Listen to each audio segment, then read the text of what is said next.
This is the 17th season of Bass Talk Live with your hosts, Mark Jeffries and Matt Pingrack. BTL is brought to you by Lawrence, Bass Cat Boats, APCO, Ducket Fishing, Strike King Lures, Sunline, Big Bite Baits, Spro, X-Zone Lures, Yamagatsu, The Bass Tank, and Denali Rods. BTL coming at you. Good Tuesday, everybody. Welcome once again to another edition of BTL Bass Talk Live, where Matt and I are going to talk bass fishing and anything else that we want to talk about. Yes, he is not to my right. He is at his home in Tulsa, Oklahoma. Matthew, how you doing, man? I'm good. Not as good as Jacob Wheeler in New York, but I'm good. Is that number 5? I wish I could pull up something that would tell me how many it is, Mark. I wish we could sit here and do stats like every time the tournament gets over with to actually show. I believe that I heard it was number 3 this year, but I think it's number 5, dude. I mean, unless I'm pulling it up right now. I'm going to look at his angler profile. It just says that he has 9 career wins. I'm going to look at his profile. Here's the Tackle Warehouse Pro Circuit, Tackle Warehouse, Tackle Toyota Series.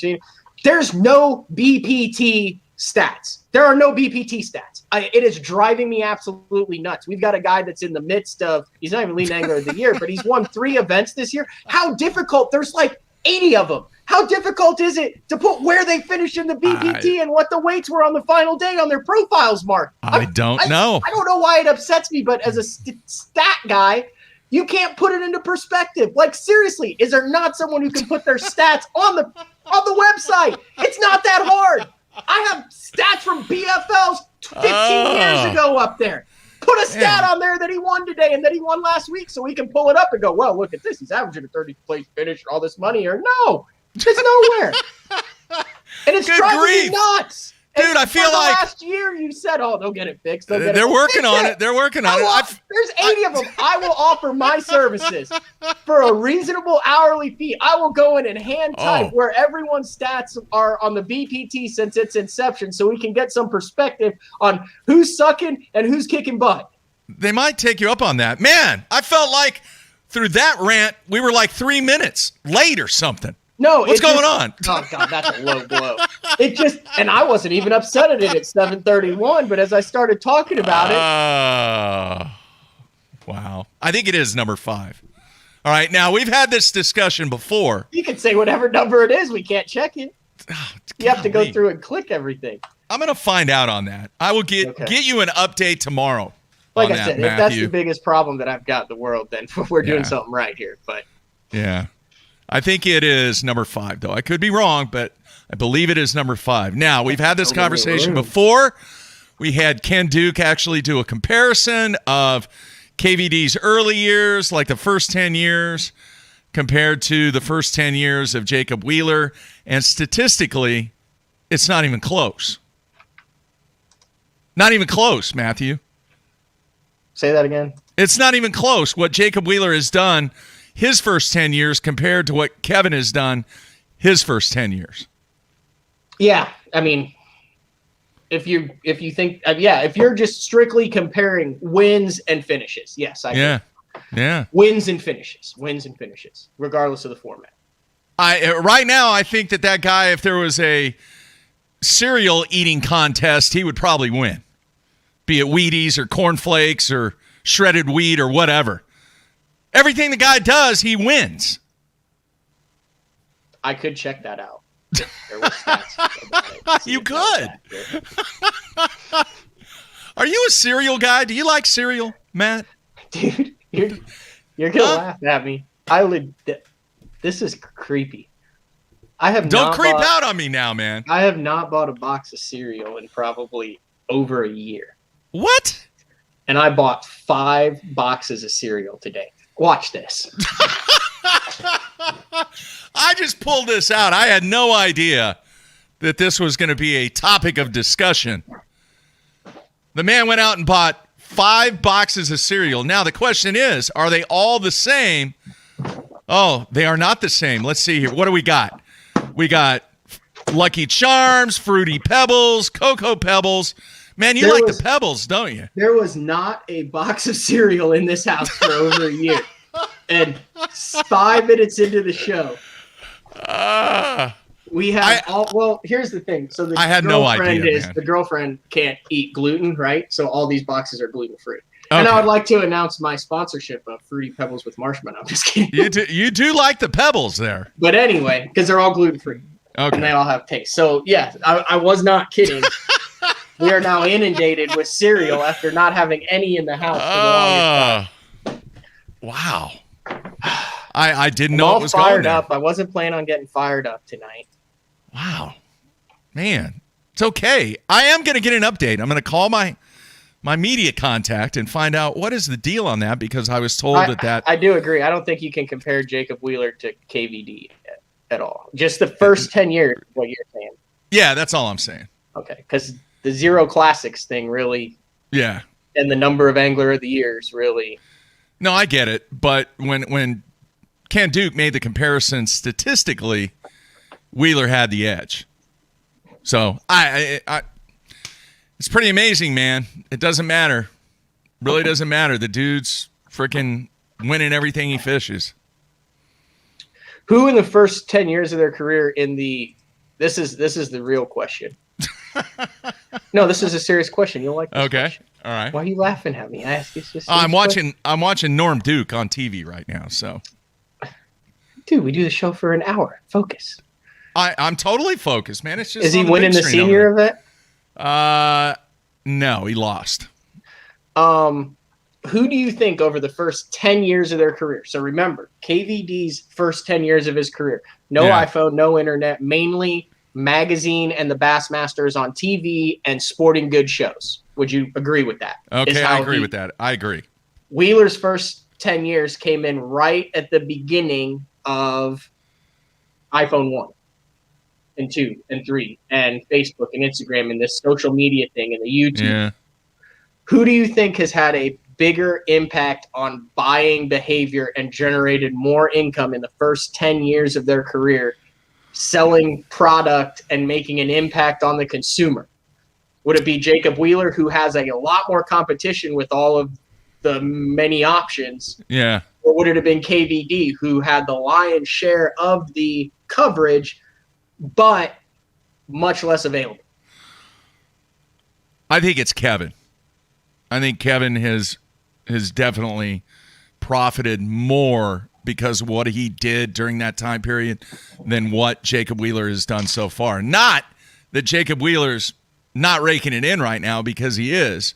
I just think at the time, the individual contracts that were signed, and this is based upon knowledge that I have, the contracts that were signed in the 90s and early 2000s, and even toward the teens, were much, much, much, much better than they are today. Even though that there's probably more exposure today. But you were limited with the channels of distribution to market what success that these anglers were having during that period of time. He sold a lot of product. Just somebody said that on the comments.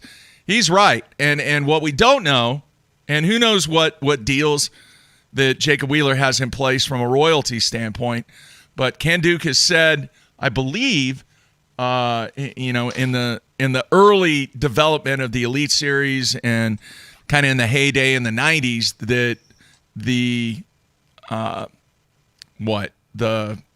rights or what did I just say? Jeez. Come on, I'm having a senior moment here. That they were better. The royalties. The royalties were better back in the day. Better back in the day. Okay. Anyway, I just thought it was it's a great question, though. It is a great question. That you would actually like. So. Yeah, it's a great question. So, he's just going to keep winning, dude. And I think a lot of people know within this tight knit swimming pool, as I call it, know how good that dude is. Okay, so here's the other question. Yeah. So we're talking about Lucas, Lee, throw Bradley Roy in there, who's still in his 20s, Wheeler. I mean, there's all these guys, right? So I consider them the next generation from Ike, Skeet, Edwin, Kevin, that are all pushing late 40s, early 50s right now, right? Mm-hmm. These guys that we're talking about now are like all 30, 31, 32, 29, 32. So there's like another like 7 or 8 year gap between when they came in at 21 or 22. Yeah. I mean, we're seeing these guys. These aren't like young guys now. These are guys in their prime. Like this is the prime, dead nuts prime of their careers, even though Ken Duke could argue that the prime of a professional basketball career is like 41 or 42. No, or I get it. like Do you think Jordan Lee's in his prime? Yeah. I agree with you. Yeah. All these guys are in their prime. Yeah. They've got the young families. They're doing it. I mean, I'm not saying like they're peaking, but I'm just saying like, do we have a next generation coming? Because when we were doing BTL, like, I mean, I've been in this long enough to be like, oh, look at these young guys that are keeping up with Skeet and Kevin and Ike and Edwin and Dean and KJ and all these guys. Now it's, throw Zaldane in there and Fighter and all that. They're like 30 something. Yeah. Where's the 21, 22-year-olds that all these guys were when they first got in? Well, I think this falls back a little bit, not completely, but just a little bit. Think about this, Matt. Over the last 5 years, how many people have busted on the scene that have come from the college ranks? Can you name anybody in the last 5 years? Yeah, I mean, KJ Queen had a good year. The Bethel dude, he won some Toyotas and stuff. I mean, I freaking follow him on social media. I know who he is. I can't remember his name. But there's a handful. Would you agree with that? There's a handful. That right there tells you that there hasn't been somebody bust out of the college game that has just came out with, furious anger or whatever you want to call it. Since Jordan Lee. Yeah. Agree or disagree? That was a number of years ago. Yeah. I agree. I mean, you not guys who haven't had success. That's not what I'm saying. Yeah. Somebody that's come out and won, back-to-back events or Polinick, he's still. I mean, Polinick's, Yeah. He's getting married, travels around, got a dog. He's like middle age. Well, he's a superstar, but he came from, he came from that young. Yeah, I don't even remember what year it was. Where was it? New Orleans? Was it New Orleans? Yeah, that's what I'm saying. They're 21, 22. Like, is there a whole other crop of these 21, 22-year-olds that I'm, like, missing? I'm just not seeing it. I don't know. I could be wrong. Something to look into. All I right. What, you got to look at, Sam George in the Opens right now? Yeah, maybe. Yeah. And this, how old is Takumuiti? He's young. I think he's young. Is he in his 20s? Late 20s? Yeah, I think so. Think so? All right. Good show tonight. Who do we have on, man? So we have a dude on named Greg Mansfield. And be honest, last year I didn't really know who the heck this guy was at all. And in my internet perusings where I try to find some interesting stuff for the viewers of BTL to watch, I started watching Black and Blue. And it's like the Sickness Outdoors. And him and Joel Willard, they traveled around. They fished all the Opens last year. And I kind of mentioned, hey, this is like really well edited stuff. It's like this big circle, like originally from up north. And Sam Sobey, who we had on the show, had done some filming for him. And guys were like, oh, yeah, this is how. Anyway, this year, him and Joel are fishing all 6 of the new TNPFLs at 5 G's a pop and all 9 of the Bassmaster Opens at $1,800 a pop. And they're traveling together and they're camping, like fifth wheel camping and trailering it. And they're spending 34 weeks on the road. Like they did like 14 weeks earlier this year. He's about to leave for the 5th NPFL on Winnebago. Wow. For the 5th NPFL. Joel's in the top 10 in the Angler of the Year in the NPFL. Greg's just on the verge of it. Greg and Joel are both doing really well in the Opens overall points. Actually, it's kind of funny. Greg is 12th in the Opens overall. I'm 13th in the Opens overall. And Joel is 14th in the Opens overall. So if you look at it objectively, they're doing good. And if you look at it subjectively, major uphill climb in the overalls. Yeah. But he's got a shot in the Northerns. He's coming off of a top. I think he finished 6th at Oneida. And I kind of have a fondness in my heart for these guys, and particularly Greg, because he's a dinker and dunker. Uh-oh. A lot of spinning rods, a lot of Ned rigs, a lot of small baits, a lot of drop shots. I'm not giving up any secrets here. I've seen him on, I think, 3 of the 5 opens. We've been doing the same stuff in the same part of the lake. He's just apparently better than me. But so that's the story. So I figured we could get him on. You could ask him the business questions, how the heck you can survive 34 weeks on the road. I did a little feature on him on Best on Tour, how they're actually making some money. Talk to him a little bit about the fishing, some life on the road stories, what's ahead. And I just thought it was kind of a unique guest that maybe kind of broke the norm from what we normally do. All right. Good stuff. And then no show tomorrow. Got some stuff going on at school. Couldn't do it in the evening. And then Thursday, back to the normal time, 8:30 a.m. with the man, Frank Scalish. I did you didn't, you're not on Instagram. Jacob or Justin Lucas gets on. Just a massive attaboy post to Jacob Wheeler about how good he is and how amazing he is at fishing. So I said, "Oh, Jacob, you're so good. I love you so much," with kissing faces to Lucas, and Lucas said, "Nope, just giving the dude credit for what he's done." He's right. Let's stand up. Yeah. He is. He's kicking butt. Once you guys realize it. Hey, by the way, Parker Bone III just won back-to-back events, if anybody cares. You know who Parker Bone is, don't you?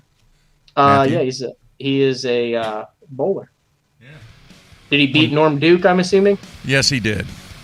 And then he beat the guy that led the whole tournament the entire week, and he only bowled like 160.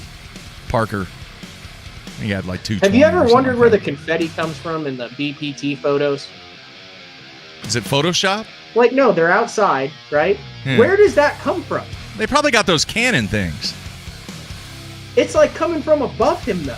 It's like magic confetti. Do you think Wheeler hires someone to throw the confetti? No, you shoot it up in the air and then it falls down. What goes up comes down. If I ever make the Elite Series, I'm hiring someone to shoot confetti when I go up on stage. Every time I hold a fish whether you have 3 pounds or 30, it doesn't matter. There's going to be confetti flying. Oh, my gosh. Panger.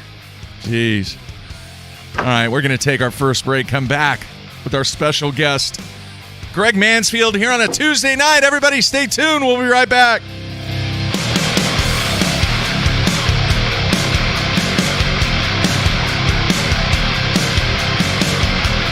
Elite FS puts the full range of Lowrance fish finding tools at your fingertips. Find fish with active imaging 3-in-1 with Fish Reveal. Target fish with active target live sonar and watch fish react to your lure as it happens. Built-in C-Map Contour Plus charts make it easy to find key fishing areas. But best-in-class charts and powerful sonar is only the beginning. It's easy to build your fully networked FS system. From sonar and waypoint sharing to controlling the Ghost trolling motor and power poles. Lowrance Elite FS. Targeting fish just got easier.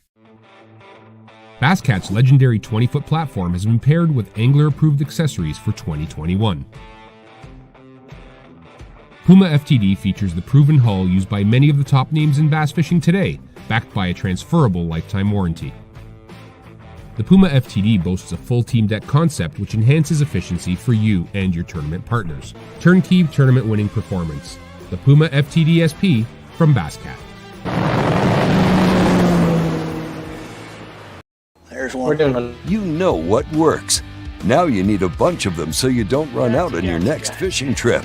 The Big Bite Pro Packs feature 25 baits per pack at a price far below that of having to buy 5 packs of regular baits. Now the Pro Pack has a big brother, the Mega Pack. The Mega Pack features 100 of your favorite baits.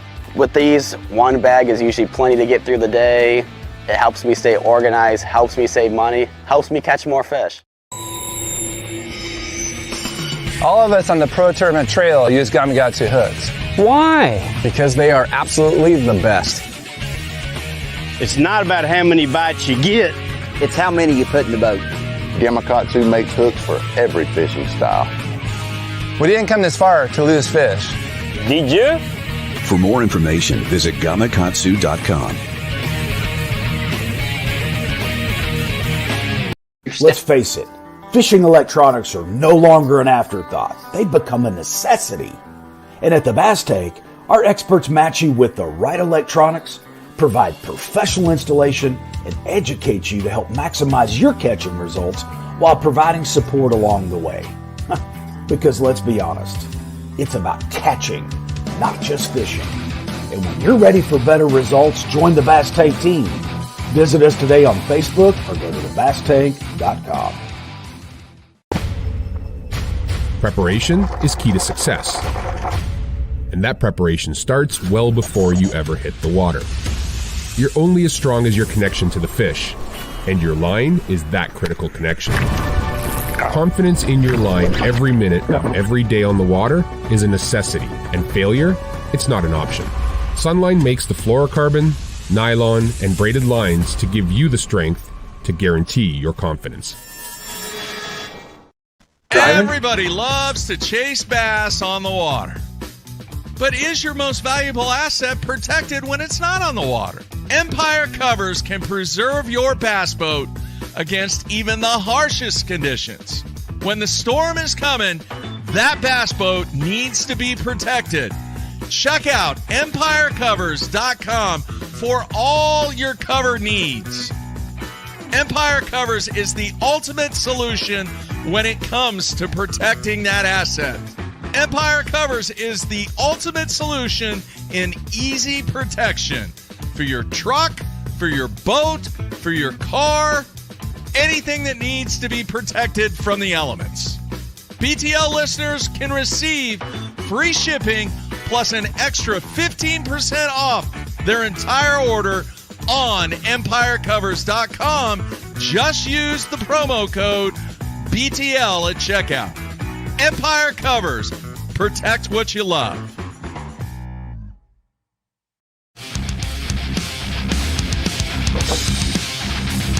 All right, we are back on a Tuesday evening. Matt is in Tulsa. I'm in studio. I booked Lucas for next week. He called. Was he listening? No, it's just good timing. So we got Lucas next week. Who else do we have next week? I have absolutely no clue. Don't we have Fighter next week? No. Is that right? No, he's on some sort of hunt in some remote area. The week after, though. We do have Fighter booked for a show, folks. Yes. People were asking. Fighter's all about it. Yeah. He's coming on. Yeah. Mm-hmm. We do have him booked. Josh Douglas booked. I try to do the smallmouth guys during the smallmouth times of the year. That's a business guy that you need to talk to. You and him would click because he posts all this stuff like motivational stuff about like doing stuff that makes you happy and stuff like that. I'm always happy, man. It gets me all up in my feels sometimes. Josh Douglas does some like motivational posts. It's always like I needed that at this time in my life. I needed to hear that. Wow. All right.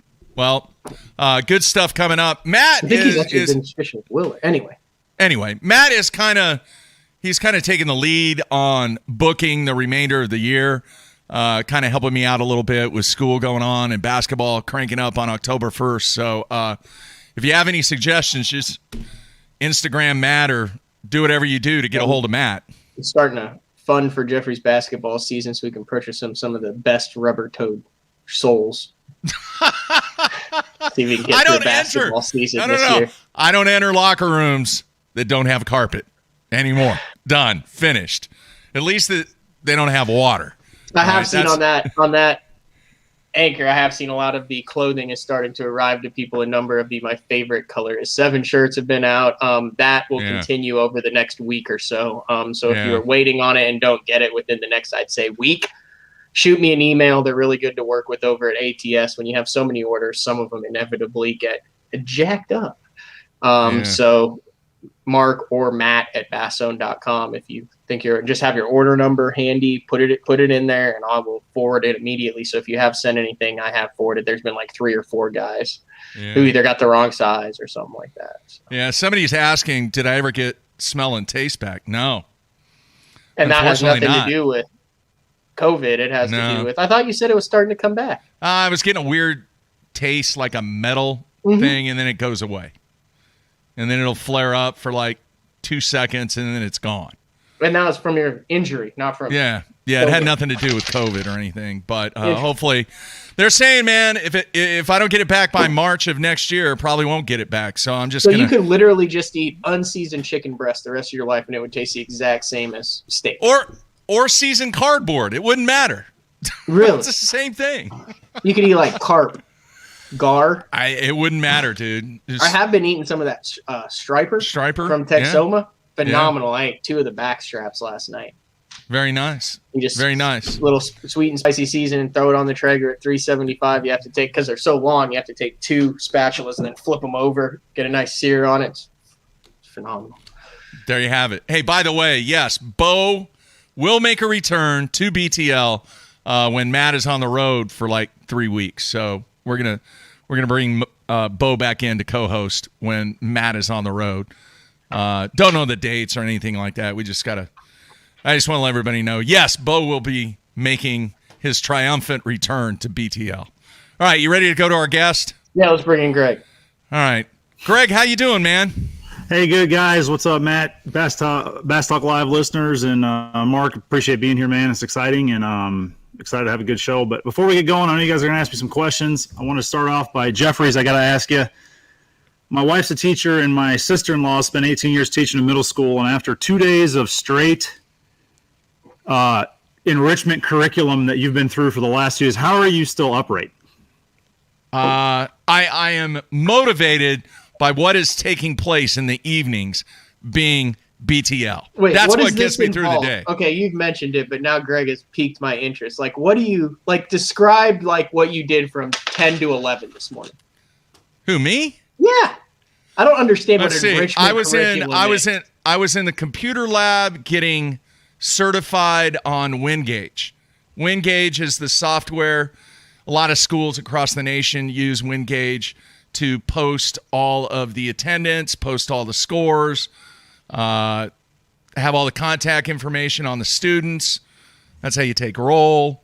So now, because of COVID, we have to make sure that matches up with what we have in Google Classroom, because in case somebody isn't there because of COVID, they still are part of the students in my class, and everything flows through Google School now. Wow, that sounds about as much fun as showing up 3 minutes late to your check-in. All right, what's up, Greg? So you're right, Greg. It has been it's been cool to see a lot of the teachers and people that I hadn't seen all summer. But yeah, man, it's pretty intense, and we get it knocked out. And it's weird because the other thing why I had to go this year, where I didn't have to go in previous years, is the entire student body is going to Chromebooks. So I don't know if you have any of your schools in your area that are 100% Chromebooks, but as far as teaching and the way that technology is integrated, it's kind of like marine electronics, man. If you don't keep up with what's going on with forward-facing sonar and everything else, kids are going to they're going to get left behind. So we try to keep it up on technology, and it's a big year for us with everybody going to Chromebooks. Yeah. Matt, my point with that was more, I think, too, they try to, from this enrichment stuff they have to do to get recertified at certain times, I think they try to cram as much of it as they can into in a very short window for the teachers that are doing this. And so it's that's someone's job. Just go from school to school. Right? Yeah. So it's a long couple of days, and I'm just impressed that he must be caffeinated or something, because he's been all over it so far. So it's good stuff. Speaking of long days, one of the reasons I wanted to have you on was I mentioned this in last night's show. I'm pretty sure you are on the road fishing tournaments more than anybody in the country, and that might include John Cox this year. Kind of did some stuff for Best on Tour with you earlier, and you and Joel Willard, I mentioned, are fishing all of the inaugural TNPFL events. You're headed up to the 5th one on Winnebago here in the next couple of days.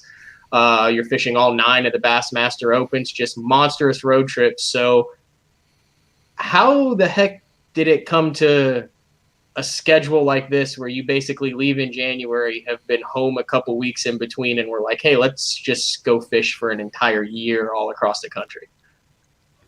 Man, it's actually wild to hear you kind of explain it like that. Well, when I was watching the episode last night with my wife, and you guys had mentioned a little bit about this, we both really took stock at what is actually happening this year and how we were able to get to this point. So like anything, it's just an accumulation of work over a long period of time, and then having a lot of really good people around you that are going to be able to make something like that happen. But we really have been and will be on the road almost the entire year bass fishing, much like you would think the NASCAR guys are gone from January to October, or the golf guys are doing the same thing. We've really made a schedule this year that really worked out that way. And then the few weeks that we've had off, we went down to the Classic, or we went up to Pre-Fish Winnebago. So it's been almost every week we've been on the road fishing or prepping to fish. So I probably can't point to one thing. I'd say it's just an accumulation of trying to fish as much as we can. I've got one of my best friends, Joel, that I do the YouTube channel with. When we were really looking at the scheduling for this year, he said this a lot too, and I said it a lot too. At this point, we've done all the prep work to have our campers, our boats, our trucks. We have everything in order, and we're at a spot in our life where we can do this right now. We just want to fish, and we want every chance that we can get to get on the water. We want to fish, right? For experience, for a chance to earn a living with the NPFL this year, and actually have large checks that we can get at each event that we're there.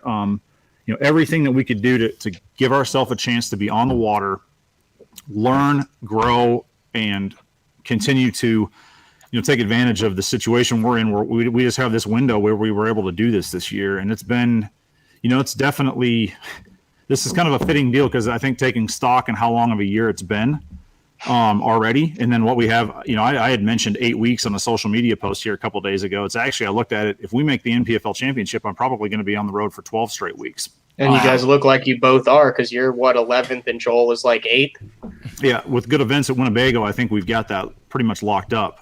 So we'll be very emotionally attached to doing well there in the next week. And we'll be very engaged in trying to do what we like to do, which is chase northern smallmouth and largemouth around up there. So, it's just been, it's wild to think that, listening to everybody talk about what John Cox was doing earlier in the year with his schedule, it's wild to think that somehow we managed to mimic that in a minor league circuit and then the new NPFL league, right? How did we, I don't know how we got there, but somehow we started mimicking that. And, I got a lot of people probably to thank on my team and my family for allowing that to happen. So explain what the team is. Like, how does that work? Because I would be toast. I could barely get where to assess it to Jeffries, but you've got, because you have the Sickness Outdoors, which is the YouTube channel that does it all. Then you've got multiple vehicles that you're towing to and from with reservations at each go. Like, what does your team look like? It's nonstop. So, there's a lot of people and there's multiple facets. So I've got my immediate family, right? And my wife, Kelly, has been a rock star with me. I've been married to her for 18 years as of yesterday. Happy anniversary, hon.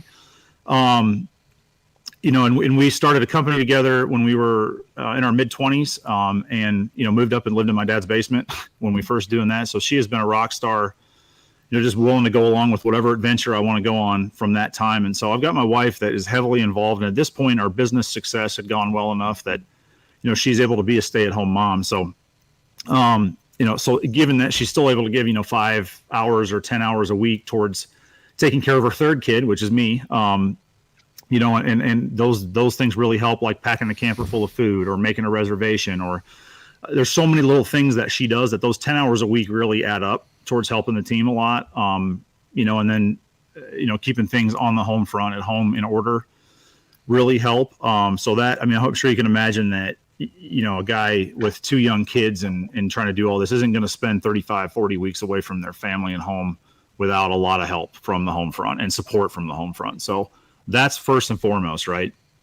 And then, I've always kind of understood logistics. It's something I really enjoy. And so it's not hard for me to enjoy the logistics of booking all the campgrounds and figuring out where we're going to and from where we're going. But there's definitely some people that have helped. And I'll get into the YouTube thing in a second, because that's its whole own other entity almost. But, I've got through a random connection through family and through the fishing world here in Kansas City, there's a 20-year-old gal here named Abby Keeney that lives in a neighboring town to me, and she actually did high school fishing, and she's currently going to a community college here in Kansas City. And so, when I was kind of going through oh my God, how am I going to go to and from all these events and get all my stuff ready? And I need help filming for the YouTube stuff. And, I just happened to reach out to some people saying, hey, I need some help. Would we know anybody that even, would care about fishing, would have the passion for it, that might be able to do this? And, when I got introduced to her and I knew her dad through a family member, I kind of talked to her dad first and said, well, think she'd be interested in doing this. And so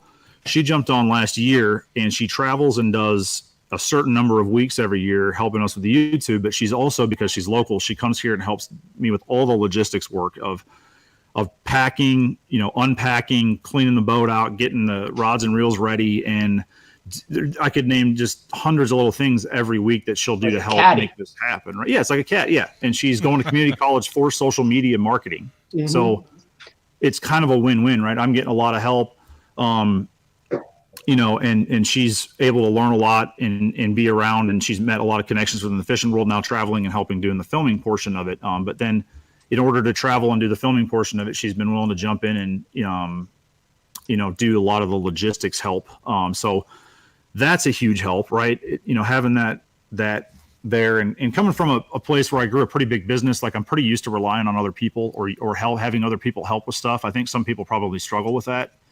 And I'm very comfortable very early asking for help, because as you grow a big business, you learn pretty quickly, okay, well, we're not going to have 1,000 employees and I'm not going to manage all these people myself, right? So you're going to have to rely on other people to get things done. And that's a skill set that you got to learn. So I think that's come in handy as we've started doing this. I'm willing to rely on other people and work through that process. So she's been a big help with the team. And then the YouTube portion of it, that's been a big thing that Joel and I started 2 years ago. And that's like its own business entity, just trying to get that going and filming and editing and doing all the work that goes into that. And we just got, I would call it luck almost, that we happen to be from the same part of the country as Sam Sobey. And he wanted to start to travel and do some national fishing tournaments, right? It's his passion besides just doing his YouTube filming that he does. He really does like the tournament bass fishing scene. And so Sam was willing to jump on. And basically, I didn't even know what YouTube was. Like, I'm embarrassed how far behind that game. Having been, in the business world and we've been down that road, Greg. It's okay. Yeah, right. Like, no clue, right? Like, and so when I realized as I was kind of going through the business career that I really kind of wanted to actually make a business career out of the fishing thing, I realized when you go around and talk to some of the highest level people, they're going, you're going to have a way to separate yourself and sell products and help sponsors in the future. And if you don't build a social media brand now, you've still got people saying now, well, you can't break into YouTube or you can't do this. Well, I don't think that's accurate. I just think it's very hard to do those things. And so we just got lucky that Sam, was passionate, happened to be from our area, wanted to help, had a blast. And so we've also got another guy named Brock, that B-Rock Outdoors, that kind of runs in that same circle, that's been traveling with me and helping and was real helpful up at Oneida filming. And he's going to get the next Black and Blue episode out here for us shortly. So I don't know. That's a lot of rambling to answer an easy question. No, that's good. It's not one guy, right? There's a lot of people that try to make 30-some weeks on the road happen and not have a divorced, grouchy old man at the end of the year. So, wow. There's a few of those out there. All right. I have a fishing question. Matt thought that I was going to go down the business route, but I am going to get to the business side of this gig.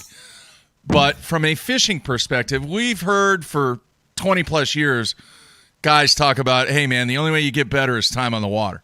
Obviously, you are spending an enormous amount of time on the water. When you look at where you were 2 years ago to where you're at today, as far as your game on the water, Greg, what's the biggest improvement that you've seen? It's really night and day. Early in my career there, when I was first doing the Opens or when I fished the FLW Tour for a year, I spent a lot of time, because you're, researching things beforehand, trying to figure out things ahead of time. And then you'd kind of get there and I would try to get my bearings and the tournament would happen. And before you know it, you took 123rd place and you wonder what happened to you. Mm-hmm. And I'm very logical, architectural, mathematical, right? I want to have a process that I can follow where I show up to the lake, I do the same thing every time, and then I go do well in the tournament, right? And it took me several years, slow learner, I guess. It took me several years to realize, like, it's really not how it's going to go. There's an art form to fishing, and there's an artistic side to it. It's not just mathematical. So in the last 2 years, what I've figured out is to really be able to listen to the art form of what's in front of you. And what has helped with that, okay, is understanding my electronics to a fault, out of necessity. I'd get my butt kicked for long enough that something had to change. And I had to stop worrying about the process of getting ready for a fishing tournament. And I had to be willing to look at, in the actual practice period or in the tournament period, to stop and try and listen to instincts, the artistic side of it, and to really rely on my instruments in the boat, all of the electronic advancements, and becoming more proficient at those, to start to tell me a story, that I could listen to in the boat instead of worrying more about the process before the tournament and knowing exactly what bait to throw or where the elites caught them last time they were here or all the process stuff that I would try to do. I don't know if that makes any sense, but the electronics and the studying of that and becoming more proficient at it has allowed me to become more in tune with what's going on right now and what I'm seeing in front of me and listening to what's in front of me. Hey, Scalish talked about that, Matt. Yeah. Remember? Yeah. So the thing with Greg and Joel is, with the Opens, there is no off limits. There is for the NPFL, I think like a 30-day or 2-week, whatever it is, but you can't like just go stack weeks before the event. And I'm always impressed, like at Oneida, like I just say as a whole, I'd say what you average 8 days of practice for a Bassmaster Open. 5 would be more regular. Occasionally, we would do like an 8 for the Oneida, but then, you start getting into it's going to rain. Let's get off the lake, right? Like, is it really 8 days of practice? Like, not really. Not like 3 days of an elite practice where you're out there for 15 hours come hell or high water. So, but they're longer practices, and that really does me well still. You hear it's funny, you can really quickly tell a veteran versus a rookie angler because you'll hear a veteran angler say, we need like a 6-hour practice period 1 day before the event. We'll roll in and we'll catch them, right? And then you hear the rookie angler, I want a 7-month practice period, no off limits. Those veterans anglers have done the 7-month practice period. It's their 7th time they've been there, and they don't want everyone else to be on. It's so obvious listening to who's veteran or who needs the time on the water and who wants the longer practices because they need it. So I'm willing to put the time in, but you have to be careful. I also learned too, I had a lot of longer practices probably earlier in my career too, that hurt me because you're trying to listen to stuff that's happening 8 days in advance. That doesn't faze me anymore. Something that happens 8 days in advance is just one part of the puzzle that you're not really counting on. So there's just wisdom and experience that come from being out there and going through the misery and pain of losing at whatever you're getting beat. Like I got beat for years in business until I figured it out. And now in fishing, it's the same thing. You get beat and you got to go through that pain and learn you can't read about it in a book. You can't hear about it. You got to go do it. So Jeffrey, does that make sense what I'm saying on that? Yeah. I want to ask you this because you said something, you said the word losing. And what I tell my kids a lot of time on the basketball court is, look, man, there's a difference between getting beat and losing. And a lot of athletes out there know what that statement means. Can you apply that same theory to fishing? In other words, if you just go out and you don't do what is necessary to prepare yourself for the battle that you're getting ready to go into, then you're going to lose. But if you do everything within your power to be totally prepared and cross every T and do everything else, and you just go out and for some reason you only catch 18 instead of 22, well, you didn't lose. You got beat. Can we apply that to fishing, Greg? 100% with one caveat, right? I think the one caveat is I think early on in fishing when you're really going out there to learn a lot of the nationwide lakes and you're not really used to it, I think you're just going to lose or be losing the part no matter how hard you try to prepare, right? Like I was the guy, like I spent the time, I played sports growing up. I know exactly what you're talking about. If you haven't done the preparation, you haven't done the work, I would try to do all that preparation ahead of time early on and just realized it's not going to work, right? Like you're going to just lose. Like I feel like you go up to the bat, you think you're ready to hit 100-mile-an-hour fastball that this guy's going to be throwing it, and you practice and you practice and you practice, and you hit the 100-mile-an-hour fastball. You're like, I'm ready for this freaking guy. He throws gas, and then he comes at you with the 75-mile-an-hour looping curveball, and you're like, damn, I didn't even know that was in his repertoire. And you just learn something. I mean, is that fair assessment? That's a great assessment, Matt. Here's my question that I want to know, though, and this gets back. This is not where I expected this interview to go, but so there's a lot of guys out there. I'm one of those guys. If I absolutely had to have 6, 7, 8 days of practice for each event, I got no kids. I'm not married. I do this for a living. I could make that happen. My problem is feeling like I'm effective that far in advance. Obviously, with the practice that you've had, you're not going there just to kill time. You're doing something that is effective to where you're learning. I start really in my mind trying to get a feel for the lake for a couple days, trying what I think, and it's different for everyone. This is just me. Get a feel for the lake. I get on there. Can I run it without killing myself? That's cool. That's everything. Then the next day I'm like, okay, this is what I have pictured in my head on a lake that I haven't been to. I picture going here and doing this and catching fish. And sometimes I roll up there and it's exactly what I pictured. And I'm like, this is easier than I thought it was. And I catch fish and Then the next 3 days I hone it in. Other times it doesn't work at all. But you're talking about like a systematic approach to where you're not wasting any time for these long days. Like for a 6-day practice period without going, so like, let's just do Oneida. 6 days out, let's just say you practice for 8 days for Oneida. And you don't have to talk about the patterns or anything because we're going back there. Trust me, I want a piece of it too. No, so don't give up any of the juice, Greg. But in general terms, you show up to a place 8 days in advance. How are you productive for 8 days to where you're at your peak on Wednesday night going into Thursday of the tournament and not fishing something that literally you smashed them on a week ago? Yeah. So, I mean, this is a great example, man. I mean, this is such a cool, I mean, it was really good timing for me to be on here, being still new into the sport and having gone through this at Oneida. And I just went through this at Winnebago too. I went up there for 8 days and pre-practiced it before we have our event next week. And it took me about 8 days both times to get really comfortable on those bodies of water. And I've spent time on, not on Winnebago, but I've spent time on Oneida a lot before. But I could give up the juice right now on Oneida, dude. It'll be different next year anyways. Instead of eating whatever, they'll be eating like alewives by next year. But the next, I swear I hate that lake. Like they'll literally be eating alewives next time we're there. And we'll be like, what? Like, I've been there 3 times. It has never been the same, not even close. So, you know what I'm doing a lot of times, you're not getting on the water at 6 o'clock in the morning, right? You're easing out there at 8 o'clock and you're spending until dinner time or later, early on in practice. And I'm really just trying to understand what I'm looking for. What does it look like on my graphs? What does it look like there? You know, like one day, it's unfair because I'm a northern fisherman, so I sort of understand grass a little bit more than people give me credit for with the finesse fishing that I do. So like one day I had Brock with me early on in practice for Oneida, and you know, this was way early when this is still legal, Matt. This was not official practice, right? We're 5, 6, 7 days in advance of the tournament. I've got Brock sitting on the front deck of the boat, and I'm idling the boat at 6 miles an hour. And we went through every bay in the entire lake, and we marked out where the good grass was, or medium grass, right? Like even medium or good grass was, right? And that took a whole day. Oh, wait, he's visually looking. Never made a cast. Okay. Never did anything. All I wanted to do was before 3 days, you can drink a beer and troll. Yep. Once Monday hits, then it's game on. Anyway. Yeah. So all I wanted to do was know where's good grass in this lake, because and what happened was we realized not only is there a lot of crappy grass because a lot of it was dying off, but there was a lot of grass in a lot of places we weren't expecting it to be, right? So I just am trying to process that information, right? And as I would assume as I get more experience, or I would be fishing the Elite Series, I could start to do these things in a lot shorter time frame as you get more experience, right?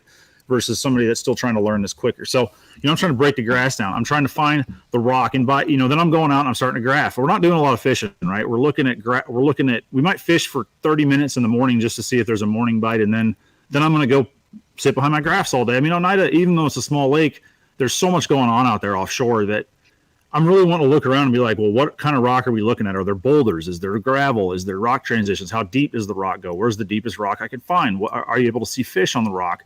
And so, for me, it's still taking me a little longer than just 3 days of a practice for an Elite Series, for instance, to break that down.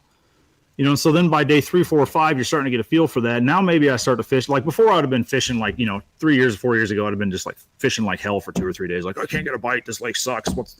Not even knowing what I'm looking for, let alone, now I'm just looking for how's the playing field layout, right? And then as you get into practice a little bit, we would stop and fish like, this rock looks different to me. If I really stop and break it down, that rock looks different. Let's go fish there. And we'd get a bite and we'd go, all right, now I know what I'm looking for, right? Now let's see if we can back it up. We go to the next bit of rock that I remember marking like that on my graph, different than other, right? And you get another bite and you go, right? Like this is what I'm looking for. Now I got to regraph out the lake during the official practice period, trying to really hone in on that stuff. And I think that really helped on Oneida because I was able to get those 1 or 2 extra bites a day, running a lot of those different things when the wind picked up. I had that stuff marked everywhere, so I wasn't really stuck on one area, right? And then I had all that grass marked out as a secondary pattern, and I went and flipped that stuff and got a few bites every day on that too.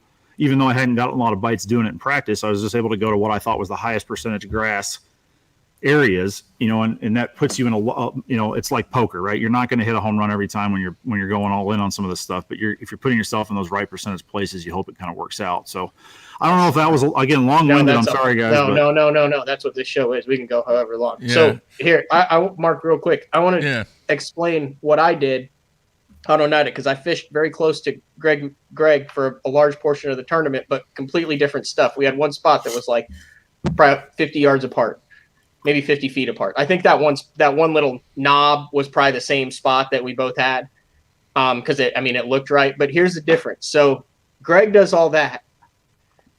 He gets it dialed in. He figures out it's like a little bit deeper, a little bit different type of rock. I see the bow of his boat up and down and up. So I know in 4 and 5 footers, he's trying to make a specific cast, right? So I go out and practice. I struggle. But I get bites in the same general area. I notice there's some stuff there that I like. It looks different than the other stuff. That's the stuff that are on. I find 2 or 3 other little areas around that area because I think there's going to be 80 boats to where I can be like, okay, one of these spots I'll be able to start on. But instead of taking those extra 2 days to really understand like this rock, that I look and say, okay, they're in this area, they're hanging on this stuff, I'll figure it out during the tournament. So I know that I'm around fish. And then my theory there is that way I don't go rock. And also, there's a lazy factor in there. It's a pain in the ass to sit there and freaking chew, grid, and hours and hours and hours. I don't like to do that. I've never liked to do that. So I'm like, okay, here's an area. I've got a couple 4-pound bites. I know these fish aren't going to leave this area. I'll figure it out. So I feel like I understand it, and I'll figure it out during the tournament. Where it benefited Greg in this tournament was he knew here, and here. So when I'm going past it at 1.6 miles an hour because I didn't have a freaking drift sock and I only had one rock, I didn't know where those suckers were holding down there on day 2, where Greg could sit there and be productive cast after cast after cast, and he was getting his brains beat in for a reason because he knew that's where his cast needed to be, whereas I was just in the general area, and that resulted in 2 or 3 extra bites on the second day and the first day, in my opinion, to where you literally outworked me out there as far as really understanding the intricacies of what was going on. Because there were 50 boats that started out there. There were 5 that ended out there. And you had a secondary pattern, too, that I kind of figured out a little later in the tournament. But, I mean, dude, they were dropping like flies. And those fish were still out there. Anyway, I don't know if that helps at all or if that was more of a rant. Does that make sense, though? Is that educational at all? Makes sense. And I realized that at the time. I was like, dang, he figured it out better than I did. Like, literally during the tournament. I was like, he figured it out better than I did. Yeah. Greg, a lot of people on the comments want to know, how did you know to differentiate between good grass and bad grass when you guys were doing that? What was good? What was bad? So that's just, I grew up, again, learning early in Minnesota on Lake Minnetonka, and we've got foil and we've got coontail and I still am not by any means great at it, but, every year the grass crops are different, especially in northern lakes with foil and coontail. And I'd be curious when you guys talk to Fighter if he echoes this, because he would be able to give you a master's class better than I would. I mean, he probably knows like the serial number on the blade of grass that you would flip your jig at, right? Versus what I know. But what happens is based on when the grass comes up in the spring, based on the type of year we're having, which is all the way back to the fall and the winter, can affect the spring grass crop, right? And then how hot does it get early and how fast does this grass come up? The grass starts dying off at different times of the year. And then that transitions the fish out of the grass that's dying onto more rocky stuff, the nearest rock, particularly largemouth, right? We're talking more about largemouth and smallmouth here.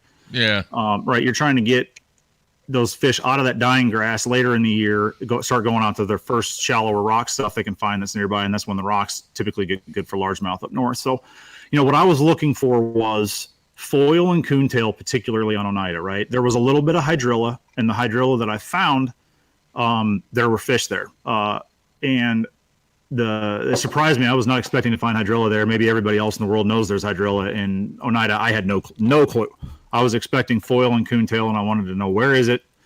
Where is the greenest grass that I can find, right?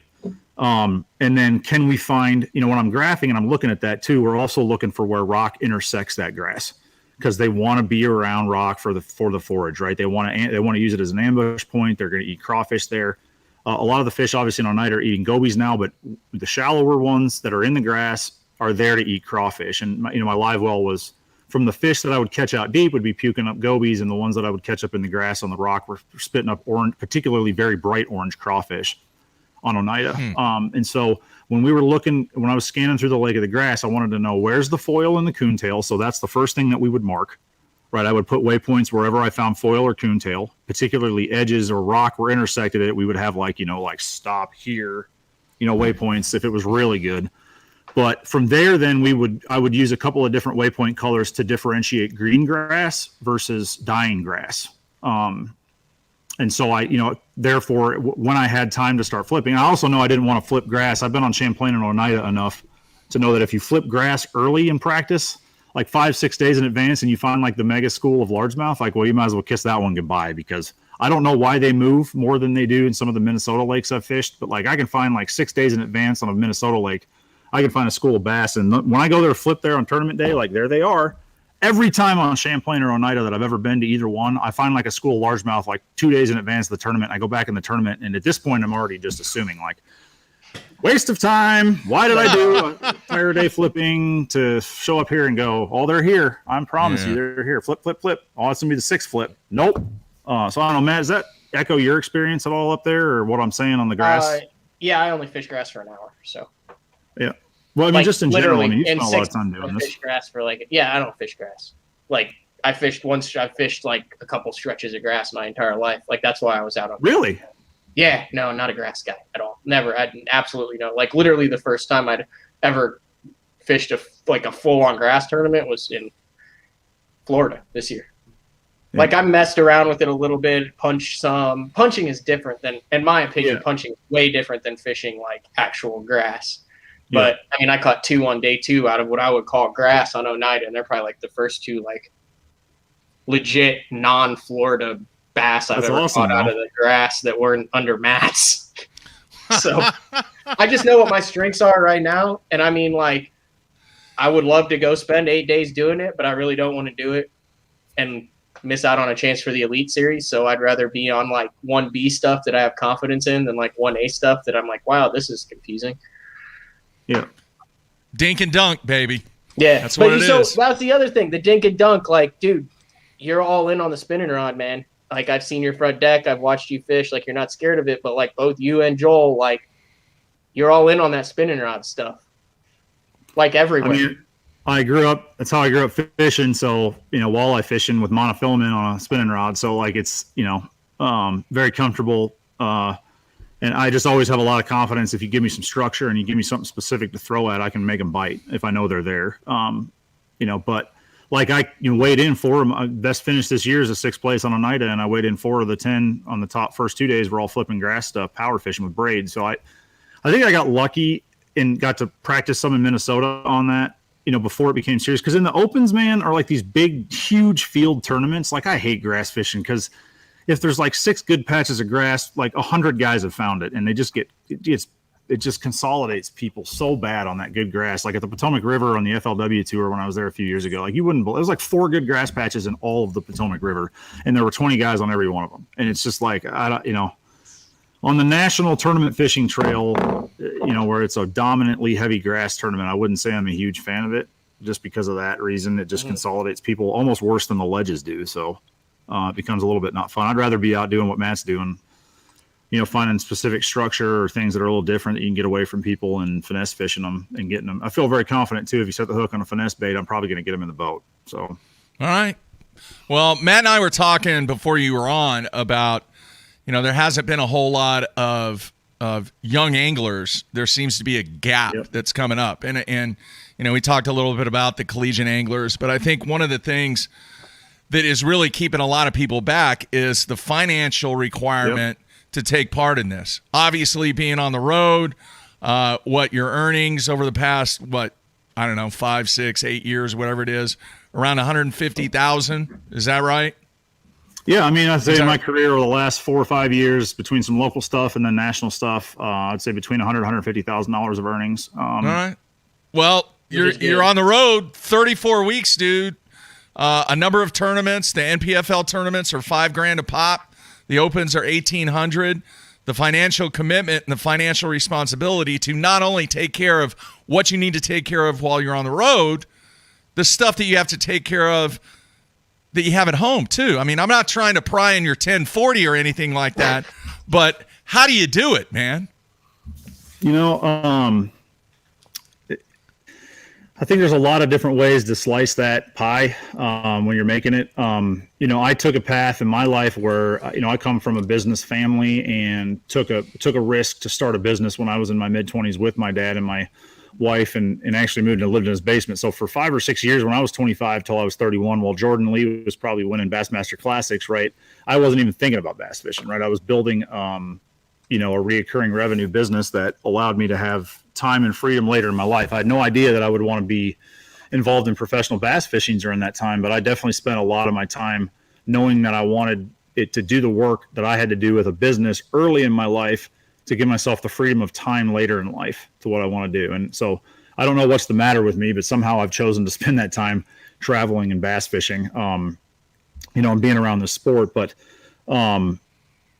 that is really how I've been able to do it. The path I took was to create some kind of financial independence beforehand. And that's allowed me to kind of do what I want to do here and spend that time now. Although this year, because of the opportunity that the National Professional Fishing League has given a lot of us anglers that are trying to still make it through the Opens or are, not in a financial ability to really do well financially at the sport while you're still in the minor leagues, I think it's very difficult for either the Toyota or the Bass Opens to actually make or even earn money, let alone not lose money. The National Professional Fishing League has been really helpful for myself this year to be fishing for good checks. I mean, at this point, I've earned enough to pay for my entry fees. And so I'm fishing Winnebago, I'm fishing Grand, and then potentially the championship to actually profit and pay for, all my expenses for the first time. Yeah, exactly. Yeah. I mean, that's not a secret. I think it's not a secret. It's very difficult to earn a living at the Opens. And I think it's something Bass has to address at some point, down the road. I think they have to look at when they're removing anglers from the Elite Series, what are they dropping them to? And when you've got, is there going to be enough demand for there to be enough anglers to develop a circuit that is more like a true AAA one than the Bassmaster Opens are spectacular. I mean, they really are. I mean, you get co-anglers get a chance to fish with some of their heroes. You've got a chance to make the classic. The Opens really are spectacular and they're really good for the sport. It's a fun jackpot tournament. There's so much on the line. It's so exciting.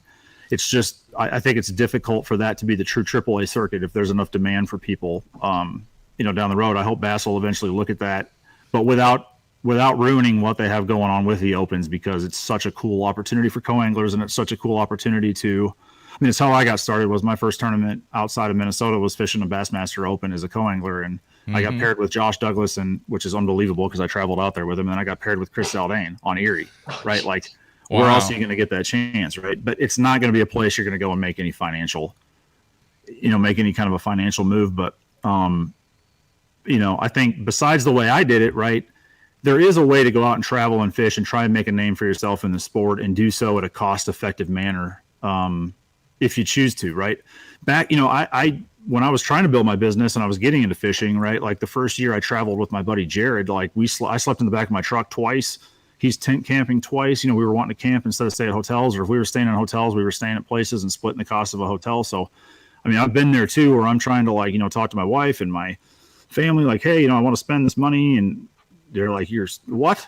And so it's a interesting thing to see how all of the different people out there have approached trying to get through the gauntlet of the minor leagues in bass fishing to try to make it to be one of the 50 guys that are probably making a comfortable living. I think it's super interesting to see all the different paths people have taken.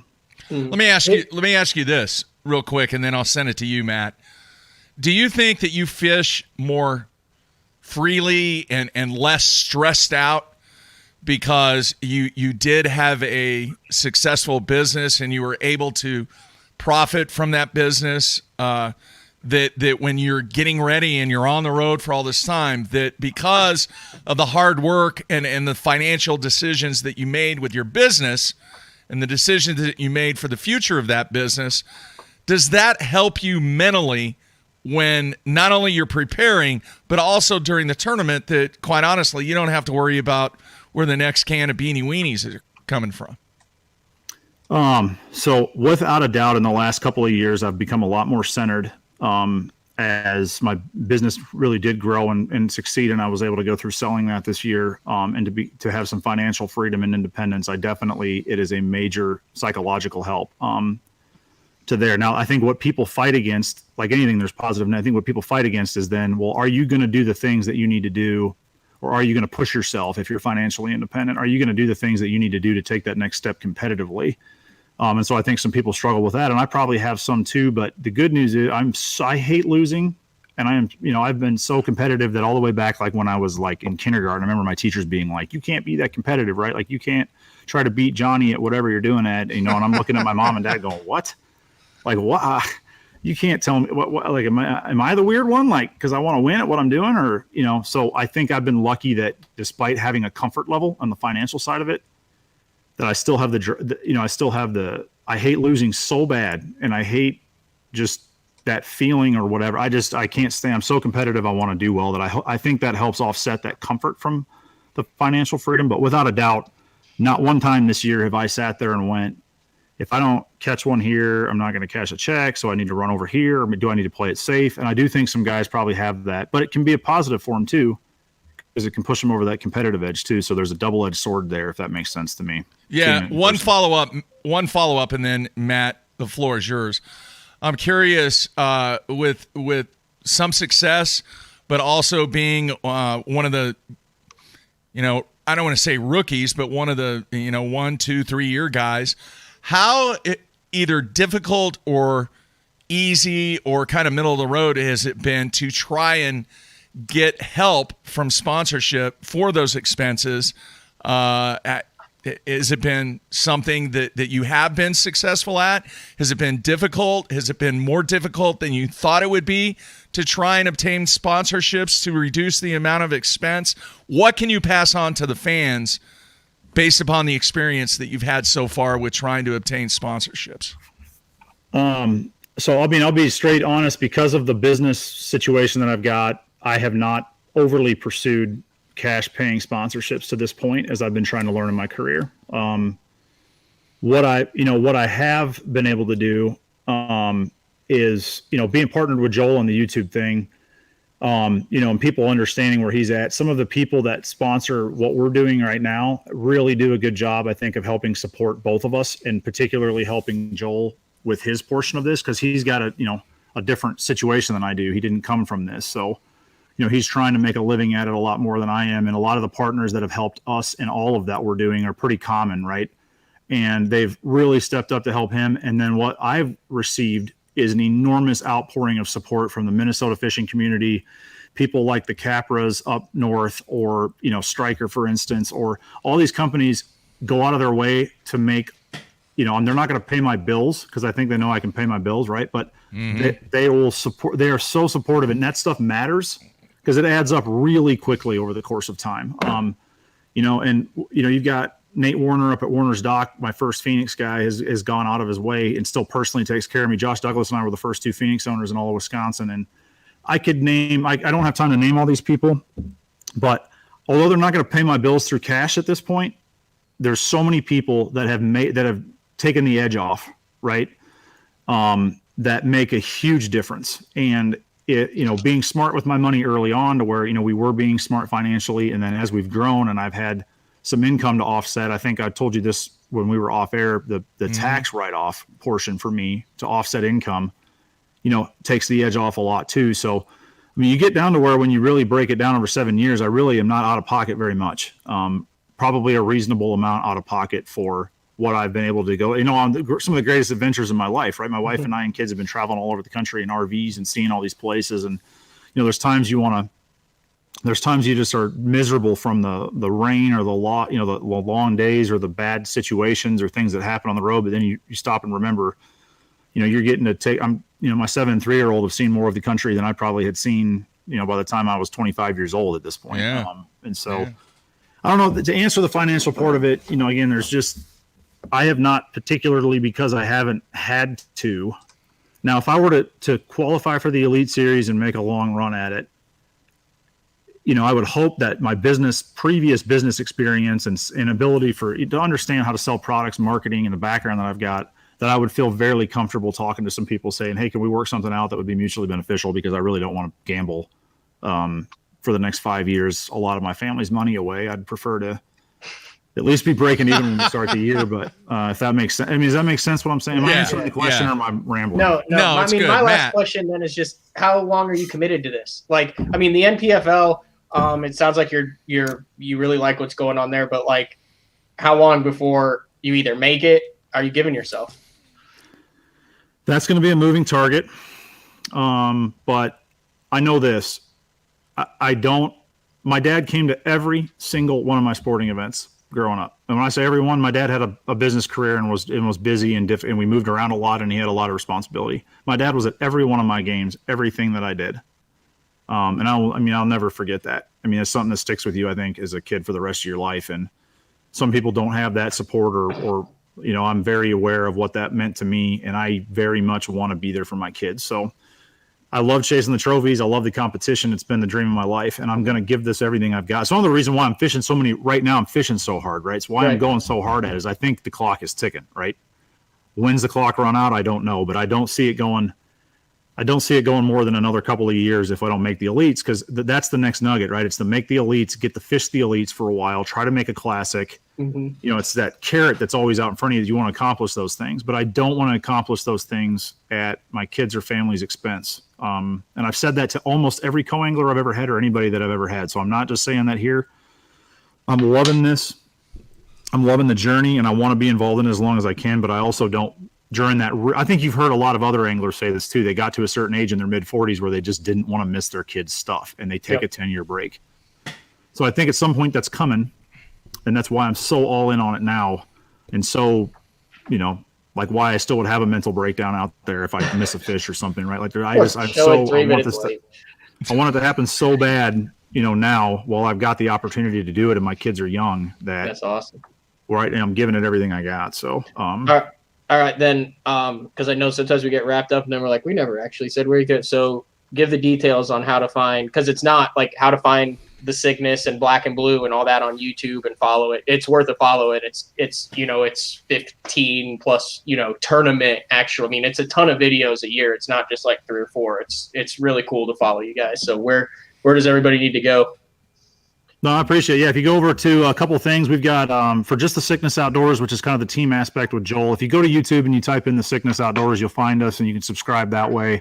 We've got a couple of series, the League, which is the NPFL, and then Black and Blue, which is the Opens, trying to qualify through all that we're trying to show. And then this off season, we're going to do a lot of content about the 15 tournaments, and then also a lot of content about the life on the road and the lessons we've learned from camping and that kind of stuff. So we're not wanting to do a lot of that now because there's such a 3-month break of dead period in the winter that we're hopefully going to be able to show a lot of the techniques or baits that we're using and a lot of education when we can. We've got a really good following of people that have come on and comment or are with us along the way and really rooting us on. So thank you to all those people that are with us. You can also find us on Instagram or Facebook for that. And then I'm obviously on Instagram at @gmansfield_fish. And I just definitely appreciate all the support. I love the bass fishing community and all your listeners here and everybody else that's been on board. It's been one of the funnest parts about this journey over the last few years is it's like a whole big new family you get access to, right? Like yes, we're all competitors on the water at the highest level too, but man, it really is a giant family. Like going to a classic and seeing 100,000 people there and everybody's saying hi to, just the family that we've got is the community is super cool. And I think that's going to last long after I quit chasing some of these trophies and I'm doing things, it's been a lot of fun to meet everybody and get to be a part of this kind of stuff. So hopefully we can provide some entertainment value or education value. And one of us will, either Joel or I, will make a good run at it and become somebody that can be a household name at it. But, it's not a given, and we'll kind of see what happens, but we're sure as hell going to give it everything we got. So, all right. Great stuff, man. Thoroughly impressed and very, very impressed from the business side and how you're approaching this. And I know a lot of comments on both the message board and the comments on YouTube reiterate the same feelings that I have. So very, very impressive. I'm a Greg Mansfield fan now, and I have one final question. Yes, sir. And you're kind of in the middle of it, and I would like to know, and even though you're kind of the exception, and when I say the exception, because you have done so well from the business side of this game, do you think it would be beneficial to, I'm just going to call the rank and file, the tournament anglers out there, that even in the NPFL or the Opens, to actually have one day to where you actually go to, let's call it Q school? What I'm saying is you get background knowledge from people that are in the industry and outside the industry that teach you about how to manage the business side of fishing. if you're wanting to become somebody that's involved at the higher level of this game. And you're in the minor leagues. And people get upset when I say that, but that's what it is. And if you really have an ambition to get to that next level, would it be beneficial to those anglers for bass or any of the organizations to truly have a school type of setting that really informs each and everybody that wants to be there? You don't make it a requirement, but you get people that are inside the industry to talk from a financial perspective, from a marketing perspective, and from a time management perspective on what it truly takes to do this career and take this career path if this is what you want to do. Is that something that would be beneficial? So absolutely. Most tournament organizations, whether it be MLFLW or Bass or now the NPFL or other organizations, they're particularly Bass in those, they're selling a dream, right? Right, Matt? I mean, they're selling a dream to people, right? And there's and the road they're offering is a product. We're paying for the product. Yep. And the road is paved with tens of thousands of people over the last 30 years, probably most of who are better fishermen than me, right? To be candidly, they're probably, generational fishermen that probably forgot more than I'll know.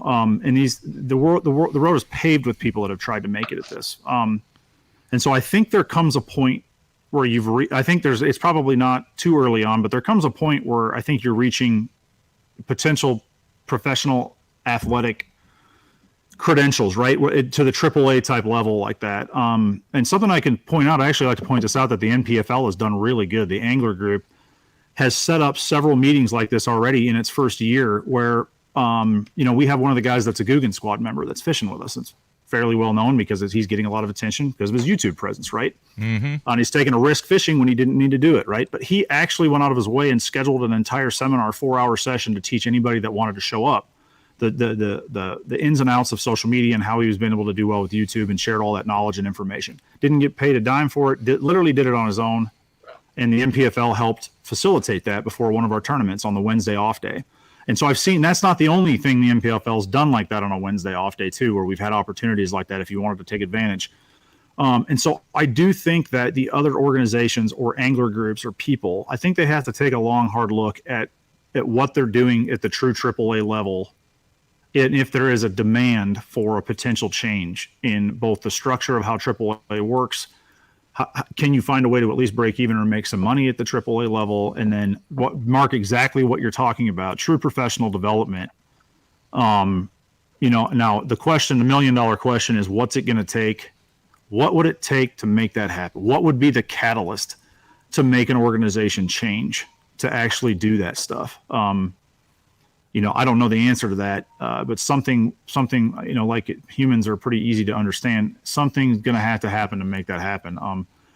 I'm encouraged by what I'm seeing at the NPFL. I hope the ownership group hears this or continues to do those professional development type opportunities for people, because it's so important for the league, for the health of the anglers. And I think some of the other organizations really need to take a hard look at what they could do to try to facilitate this stuff. Is that a good answer? Yeah, that's awesome. There's also a real easy answer. They'll start looking at it when there's not a 90 boat waiting list at the beginning of every single Opens year. When the guys in the Elite Series go, I want to go back to the Opens, but it's the only thing that's there. And then you're like, holy cow, I got in. And you're excited. Like, why? And when you look at, what's going on, like, I can't fault Bass because they're going, dude, this works. We show up, we take X amount, we have a freaking waiting list. We're halfway, through the open season, we're still pulling 200 boats when 5-6 years ago we were pulling 130. We offer those carrots, even though we know it's probably not what's best for the win and you're in for the Classic that's taken it away from the Elite Series guys, because the hardest thing to do is make the Classic. Not make the Classic through the Elite Series, but make the Classic because you have to get on the Elite Series. So really those guys have gone through 2 gauntlets to then get a spot taken away from some guy who literally might have only fished 3 days of tournaments in his entire life. So why would they change any of that when there's a waiting list of guys that are going, take my $1,800, and you know what? I'll pay it all up front. Like, why would they change that? There's no incentive for them. And then you go down a wormhole as the best way to change it so it is incentivized then, so both parties benefit from it. The way you do it, Matt, is you make it optional. And here, I'm just going to throw in these 2 cents. I'll tell you this. I mean, this is many, many years ago. As soon as I graduated college, the PBA had a 3-day Q school that you had to go to. All right. I actually attended it. They taught me about marketing. They taught me about financial, fiscal responsibility, managing your time. I mean, all these subjects that I brought up. When I went out and I bowled in those first 6 events, in all 6 events, I had to go through the PTQ route. All right. I made 4 PTQs, but I only got 2 checks. I realized that this game was not for me. Mm-hmm. And that school helped me really identify the fiscal responsibility that was going to have to take place in order to do this at the highest level that I wanted to produce at. All right? Didn't cost anything. If you make it optional and you try to educate, maybe 200 guys in the field and maybe, 50 of those guys have $1 zillion and they don't care what they're doing. But you may have 70, you may have 80. It's real easy to determine who it is. There's a group of guys that are willing to put the time and effort in to travel across the country and fish all 9 of them. Yeah. You can really quickly figure out who's really, really dead nut serious and might have the financial means. And then, I'm not saying the guys who qualify in 3 don't, but I mean, you're weeding out a lot of things for a lot of variables when the majority of your qualification comes from anglers who actually go through a season to qualify for it. That's what I'm saying. Yeah. So would you not feel that if the organization had an optional school session that taught you the fundamentals of what you're getting ready to go through would be beneficial? How is that going to damage the brand or reduce the number of entries that they're going to get? That's just going to help the brand because you're guiding them. You're guiding them down a path that they want to get to. Do you agree, Greg? I think, I mean, some version of what you're talking about, is now, and you see this in every pro sport. In the NFL, when you come in for the first time, they have the school for all the guys saying, "Hey, don't spend all your money on, going to the club tonight. You probably should save it." Jewelry and big house. Yeah, but a lot of this too comes from who's doing the educating. I mean, you're an educator, right, Mark? So you know this too. I think a lot of it, if they're going to do those things, I think, for instance, we're just using Bassmasters because it's what I'm familiar with, and I know the guys really well, and I know Chris Bowes and all that really well, so I feel comfortable saying this kind of stuff about adapting some. A lot of the veteran guys on the Elite Series, like, for instance, the Seth Fighter here you're going to have on the deal, who came up from this and had to put himself through the gauntlet of the Opens and did this and did it on a very tight budget, right? Yeah. Those guys would be willing to give back and talk through those things with people if they could create the platform of the audience with a group of people that was maybe not just, the dreamers or the hopers, but like people that are seriously putting the time, effort, and energy into to do it, like what Matt's talking about. Yeah. A lot of it has to do from an education standpoint. You're going to listen to your peers or your people a lot better like that. And I think if the organizations would facilitate that and help, throughout the minor league circuits, create as you, through certain criteria, as you've reached certain benchmarks, you have access to things like that. Like I said, we all know the sport. This is a big, ugly secret in sport, right? Having been in most things like this, it's basically we're all gambling and trying to make it. And, the road is littered with thousands of guys that have gone bankrupt doing it. And so I would be for anything that would help educate, reduce, or allow people to get the business. I got lucky. I come from a business family. So I know from inside and out, from the time I've been 6 years old at the dinner table, my dad's talking to me about EBITDA and, spreadsheets and all that. So but a lot of people don't have that access to stuff. And so it goes beyond too, just the sponsorship, marketing, and other stuff. You're running your own business doing this. It's almost like a little franchise, right? Like you really got to. And so anything I think that Mark, you're absolutely, I know you're passionate about the education part of it. They're hearing you talk about that, and there's got to be something there. I just don't know, I don't know what's the catalyst to start it. Right. Yeah. Make money at it. Find a way for them to make money at it. And I'm not saying that just for bass. I'm saying that as a business. Why would they put energy into something they're not making money at when they're a for-profit business, even if it is better for the organization as a whole? They could find a way to make money at it. Maybe you have a sponsor that comes in and sponsors the business aspect of it. And now bass isn't losing money doing it and bringing guys in and stuff. And now it's, they're like, okay, we can do this like legitimately. But I think it falls under the same thing as like, it's not a sexy topic. Like you're not going to see it on the front page of Bassmaster.com. It's the same thing that Gene Gilliland has fought. He's one of the brilliant minds out there, but it's hard to get conservation topics to take off. Yep. Like, Very even though hard. they're massively important in the biggest scheme of things, because there literally wouldn't be any fish to catch if it wasn't for the conservation efforts. It's like, you can't be out there if you don't know the business stuff, but man, I could learn about a new way to rig a drop shot. I'm going to read that article. You're right. You're right, Matt. No, you're right. You're right. Anyway, it's a topic to be discussed numerous times after this, and we'll see if that ever happens. But Greg, great stuff, man. I know the fans out there appreciate you opening up. I told you he'd be good. Yeah, it's really, really good. Definitely want to get you back on. And, man, if you hit the road for 12 straight weeks, maybe we can get you on after that and kind of sum it up for us. Hockey fan, too, Mark. Hockey fan. Really? Big time. Oh, yeah. Minnesota Wild. My son every day all he talks about is hockey season starting up here again soon. So we're big Blues fans, man. Have been for a long time. Hey, real quick. In Kansas City, I wrote this name down. Is it called Bartle Hall? Is that right? Oh, yeah. Yep. Bartle Hall, Matt, was the first place that I ever went to an outdoor show outside of Oklahoma, besides a classic. Like, to just go partake in it? Just go, yeah. Really? And in the heyday, and I don't even know if they still have it or when the last year it was, Hall, because it just goes on and on and on and on and on, doesn't it, Greg? Yeah. It goes on forever. Yeah. And the exterior of it, the big feature in Kansas City when you come through here is that the outside of that is, it's shaped to look like a ship with the way the interstate system comes in through it. Yeah. And the bridge and all, it's lit up at night, and there's like 4 big architectural pieces on top of the ship mast or whatever that are. Oh, it's a really, it really is a cool piece of area, but it's giant. It's giant for what you're talking about. Yes. Giant, and the whole thing was completely full of outdoor stuff. Yeah, it was one of the most impressive shows I ever went to, but that was a long time ago, 30 plus years ago, long time ago. I just thought of a great idea. When we do have our BTL event, I think you get an extra pound if you pass Jeffrey's business test that's given following the weigh-in on the final day. There you go. Based on how you grade on your basic business test. It's 15 questions. You get 30 minutes after you check in. I like it. I'm game. And if you ace it, I'm you all get in, extra man. weight. I'm all in. That's instead of cool. a penalty, like a 1 pound reward instead of penalty like we're used to. Exactly. Bonus. But I'm going to have to freak show it on the water. But still, I think that would be an interesting. No, that's good stuff, man. Greg, best of luck to you, Cheers. man. And, man, we almost went an hour and a half with you, so greatly appreciate the extra time. And I think there's more Greg Mansfield fans out there, so appreciate it, man. Best of luck to you. Man, thank y'all.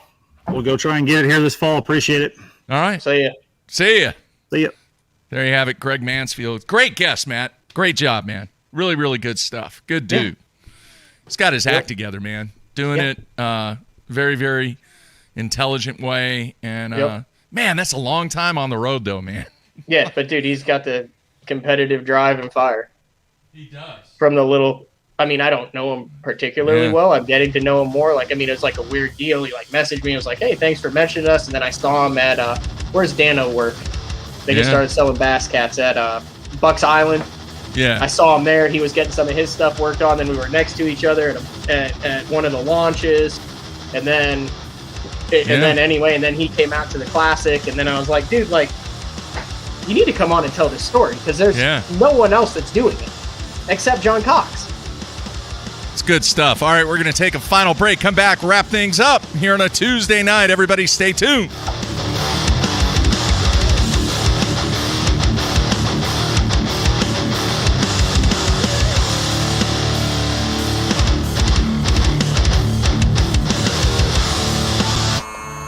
I've been living on the water for over 20 years. For 14 years. For over 23 years. I've worn a bunch of different clothing brands over the years. Some companies big. And some companies small. All of them said they were making clothing for us. But none of them knew us. None of them were us. Except for one. Except for one. Except one. AFCO. AFCO. AFCO. AFCO. Fishing isn't part of us. It is us. Everyone, Brandon Palnick here. People always be asking me what I got tied on. I'm like, X-Zone Lures. And they're like, Brandon, why you got X-Zone Lures tied on? And I'm like, Let me show you why. The bite. Get out of there. Get out of there. Oh, yeah. Oh, it's freaking big. Get in here. Oh, God. Giant. Oh, my God. Oh, my God. I think you get the point. The Little John family of crankbaits designed by top tour pro John Cruz have excelled at catching bass in any condition for years. They all feature a flat-sided design and paint jobs that are seldom seen in mass production bait. The Little John family also expands with new rattling versions of the Little John 50 and Little John 50 MD. Both of these baits are proven fish catchers that will now be available in rattling versions for stained and muddy water. They feature the same great action and diving depths as the original 50 and MD sizes. The Ned rig. What rod should I be using with the Ned rig? My favorite is the Denali Lithium multi-spin rod. It's our 7'4" length, great Ned rig rod. It's got a great sensitive tip on it.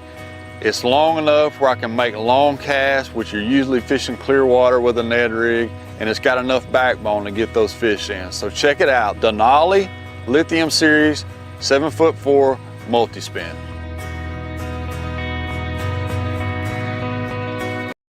Pro-inspired, pro-designed, tested and proven by legends on the water, dominating the tournament trail for over 50 years.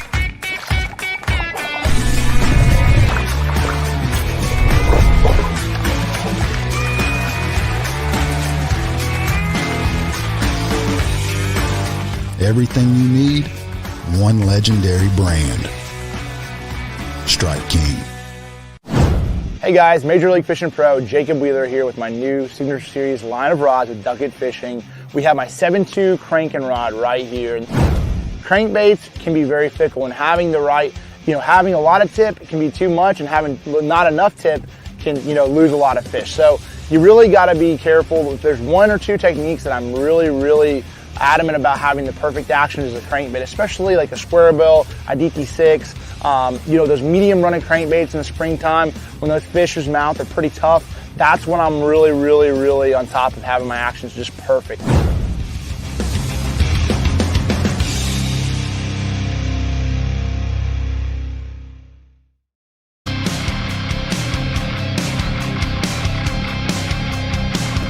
All right, we are back, wrapping up our final evening show. You're keeping me up late, Jeffries. Yeah, hopefully for a If while. I'd been in studio, I wouldn't have gotten home past midnight. Well, I mean, point that out. It's the price you pay to be a star. I wouldn't go that far. Is there a business class you could take about podcasting and fishing? Somewhere, yes, probably. I'm sure Somewhere. Ted Duke has it. Yeah, I'm sure there's one out there somewhere. All No, right, that man. was a good show. I enjoyed the heck out of it. Really good. And if you missed some of that, folks, make sure you go back, listen to the replay, and check out what he had to say. Some really insightful stuff. All right, man. No show tomorrow.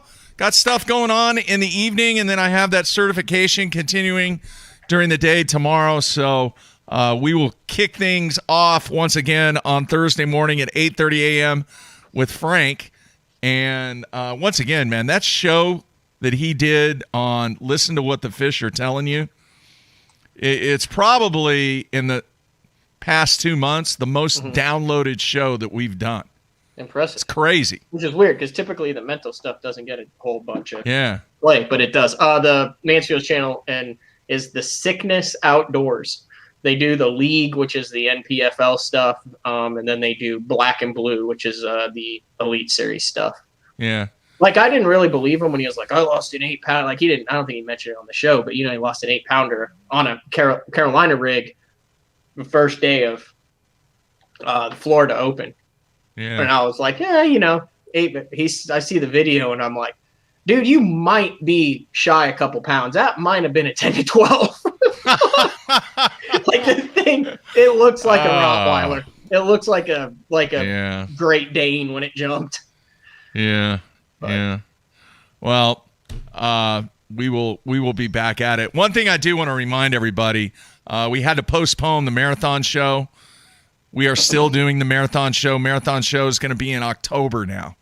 Kind of working around school schedule, Matt's fishing schedule, and basketball schedule. So it's going to be in October, and we will keep you posted on that. Let's see here. I had a couple other things here. Oh, I want to make sure, I say this every now and then on the show about make sure you leave us a rating and a ranking on iTunes. And folks, and then I say it helps us out immensely. Seriously, it really, really, really does. So if you do listen to this via the podcast on iTunes, iTunes has made a couple of changes to the way that it looks now.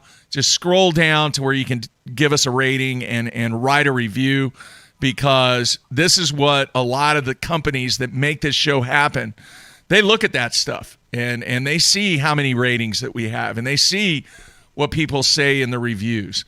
So that's why it does help us out immensely for the fans to do that. And along with the subscription, I got a chuckle out of what you said and your body language when Greg said that he missed out on the YouTube thing, because I missed out on the YouTube thing. We haven't been doing the YouTube thing that long, but we do have 10,000 subscribers. So make sure your friends, make sure you subscribe to our show. It will notify you. You sound like a YouTuber, Mark. When? Am I getting there? I have right no now, idea. You're starting to sound like a YouTuber. Am I? Yeah, your spiel. It's perfect. Keep going. I'm proud of you. It's like I'm a well, I don't do it that often. proud dad.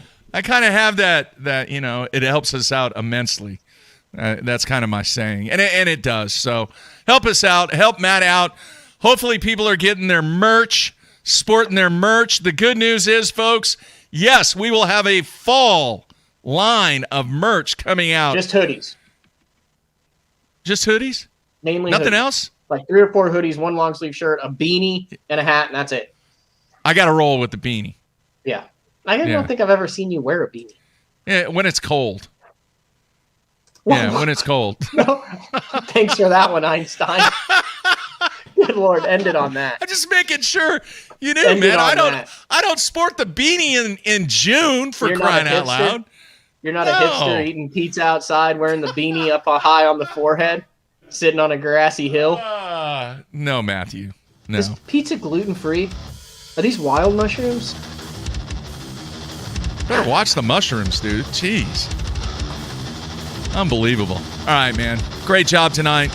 Thanks again to Greg for joining the show. And we will be back on Thursday at regular time, 8:30 a.m. Central Time with Uncle Frank. Everybody be safe. Have a great evening.